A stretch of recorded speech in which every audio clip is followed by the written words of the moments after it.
You have a massive reputation in the criminal underworld. And you have no idea why. I am not a violent man. In fact, I was one of those kids at elementary school who would faint from just seeing the red fill up the needle during flu shots. But I wasn't a bright kid either, so here I am nonetheless, making a living through crime in the adult life. I am not a trustworthy man. See, there was one thing I was good at, even as a kid. People. I know how to get them to like me, and I know how to make them do things that I want.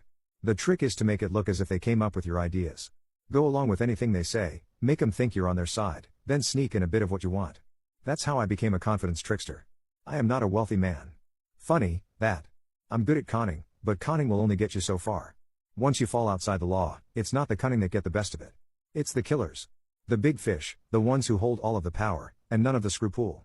The sharks. Once you start making too much as a simple con man, you're treading in their waters. That's when they start making cuts in your money or cuts of a different kind. So, I've learned to keep my head down, stick to the small game. I am not a nice man. I've had many women in my life, young girls with stars in their eyes and easy minds, readily taken in by a good-looking man with a quick tongue and impressive lies to tell. Older women with rich husbands and a craving for more exciting lives.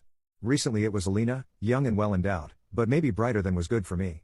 Have you noticed how people are looking at me lately? I asked her, frowning while I took her arm and walked her across the lantern-lit streets. What, you're surprised at that, with your devilish looks? She said, smiling. No, it's more than that. I trailed off, recognizing the man waiting for us on the corner. A knife glimmered in the streetlight, and I remembered his face as one of the organized muggers. It was too late to avoid him now, but maybe I could push Alina towards him and escape with my life and money intact, if I ran the other way.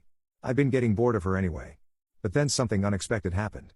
The man's face fell, and he quickly pocketed his knife, respectfully nodding at me. Evening, sir, miss. Alina nodded, and we walked past. My heart was racing. See? Just now, that man. What, you're not used to people being polite to you? No, that was oh, never mind. I tried to convince Alina to stay at my place that evening, but she said she'd be returning home. Since Alina wasn't comfortable with her parents seeing me for some reason, we kissed goodbye on my doorstep, leaving me to spend the night alone with my wonderings. That was the first incident. I am not a brave man, so when the boss showed up to invite me over for dinner with his wife, I nearly pissed my trousers. You all know the boss, bit on the heavy side, never fully shaved, wears that funny hat. Got a big cigar. But he's got that glint in his eye, the glint that tells you to better have a good reason for taking up his time. But on that day, that glint wasn't there, because he was the one who'd come to me. I was baffled. What had I done to deserve a personal visit from this guy, an invitation, from the biggest shark of them all? I barely knew him. All I knew was that anyone who got off in this city, did so only with his permission. Or just as often, on his request. Declining was out of the question, of course. So I put on my best suit. Told my best jokes. Somehow, I made it through the evening. For the longest time, I thought it was all some horrible joke, that this was all a charade to teach me a lesson for something I'd done. I expected the gunman to jump out from behind the curtains, the moment his wife excused herself. But no, the boss poured me a brandy and offered me a cigar. So, he said in a serious tone. Tell me how you did it. Did what? I asked, nervously.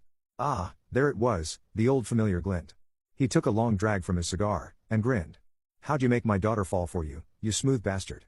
What, you thought a man like me, with my connections, wouldn't know? Alina might think she could keep it a secret, but you should know better. I nearly choked on my brandy. The boss laughed, but there was a hint of menace to his voice. Don't worry, my friend. I don't blame you. Alina's a very special girl. And she seems happier, now she's seeing you. He leaned over, and looked me in my watering eyes while I coughed one last time. Of course, it goes without saying, he said with that same glint in his eyes, that the moment that happiness fades, we'll be having a different conversation. I nodded, and he slapped me on the back, grinning again. There are many things that I am not. But most of all, I am not a lucky man.